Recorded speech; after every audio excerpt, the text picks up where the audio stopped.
The Story of Civilization, Part 2, The Life of Greece, being a history of Greek civilization from the beginnings and of civilization in the Near East from the death of Alexander to the Roman conquest, with an introduction on the prehistoric culture of Crete by Durant. Chapter 6, The Great Migration. Part 1, Causes and Ways. In carrying the story of Sparta and Athens down to the eve of Marathon, we have sacrificed the unity of time to the unity of place. It is true that the cities of the mainland were older than the Greek settlements in the Aegean and Ionia, and that these cities in many cases sent out the colonies whose life we must now describe. But by a confusing inversion of normal sequences, several of those colonies became greater than their mother cities and preceded them in the development of wealth and art.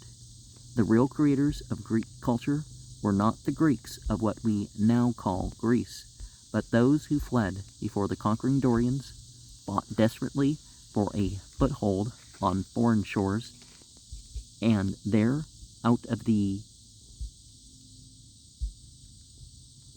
Macanaan memories and their amazing energy, made the art and science, the philosophy and poetry that long before Marathon placed them in the forefront of the Western world.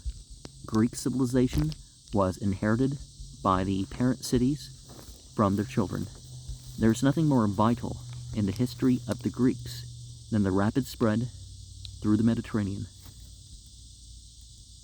Pater says, perhaps the most brilliant and animating episode in the entire history of Greece, its early colonization. They had been nomadic before Homer, and all the Balkan Peninsula had seemed fluid with this movement.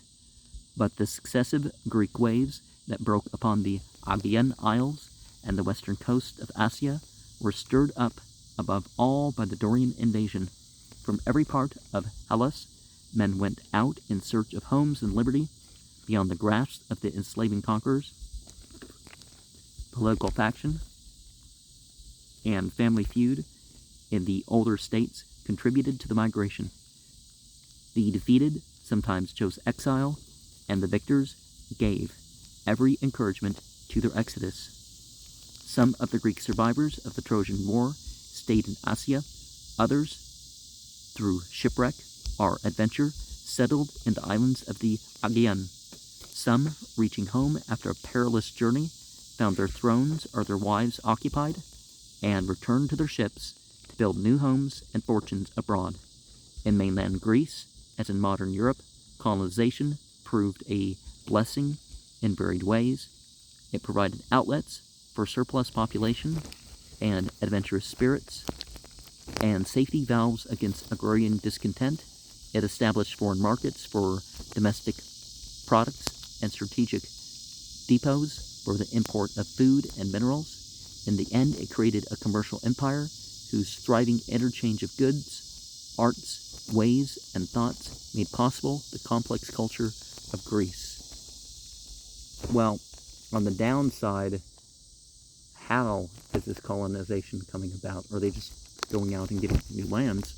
And what mentality does it leave in those who have done it, in those who have favored it? The migration followed 5 main lines: Aeolian, Ionian, Dorian, Euxine, Italian. The earliest began in the northern states of the mainland, which were the first to feel the brunt of the invasions from the north and west, from Thessaly, the Theatis, Boeotia, and Aetolia. Throughout the 12th and 11th centuries, a stream of immigrants moved slowly across the Aegean to the region about True, and found there the 12 cities of the Aeolian League. The second line took its start in the Peloponnesus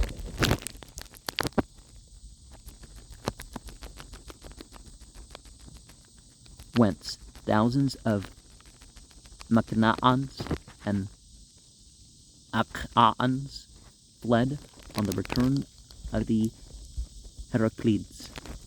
Some of them settled in Attica, some in Euboea.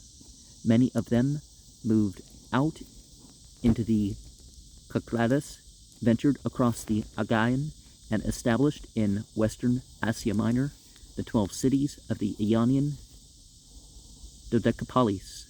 The third line was followed by Dorians who overflowed the Peloponnesus into the Cyclades, conquered Crete and Kyrene, and set up a Dorian hexapolis around the island of Rhodes.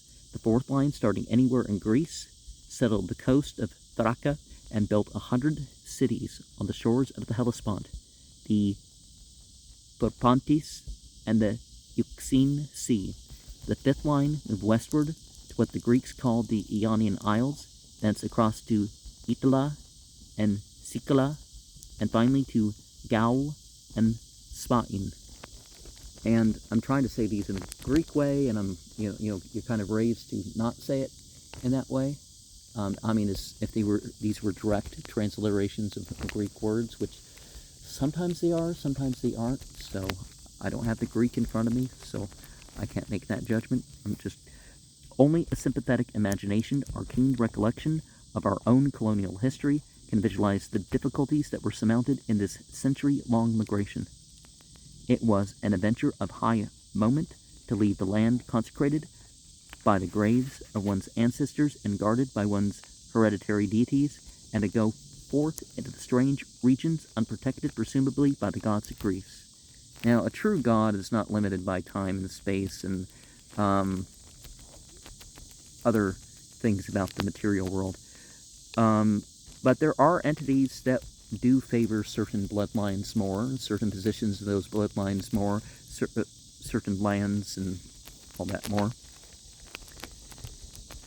Therefore, the colonists took with them a handful of earth from their native state to strew upon the alien soil, and solemnly carried fire from the public altar of their mother city to light the civic fire at the hearth of their new settlement. The chosen site was on or near a shore, where ships, the second home of half the Greeks, might serve as a refuge from attack by land.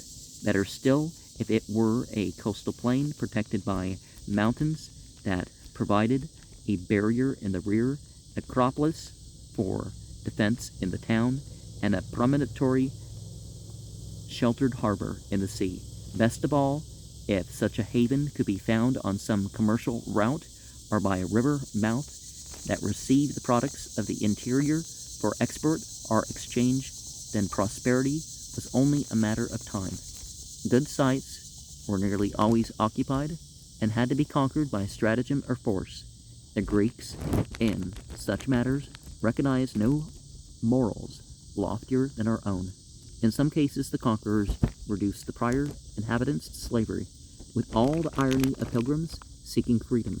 More often, they made friends of the natives by bringing them Greek gifts, charming them with a superior culture, courting their women, and adopting their gods. The colonial Greeks did not bother about purity of race, and could always find in their teeming pantheon some deity sufficiently like the local divinity to facilitate a religious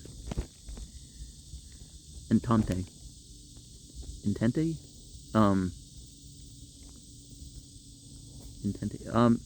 One of the things is that different cultures will basically say the same things in their way. That doesn't mean that, the theology is all that different. Are incompatible to not use, I'll just use this part of your theology and I'll. Above all, the colonists offered the products of the Greek handicrafts to the natives, secured grain, cattle, or minerals in return, and exported these throughout the Mediterranean, preferably to the metropolis or mother city from which the settlers had come, and to which they retained for centuries a certain filial piety. People think of, like some of those African cultures or the Chinese or something, but, that sort of thing was universal.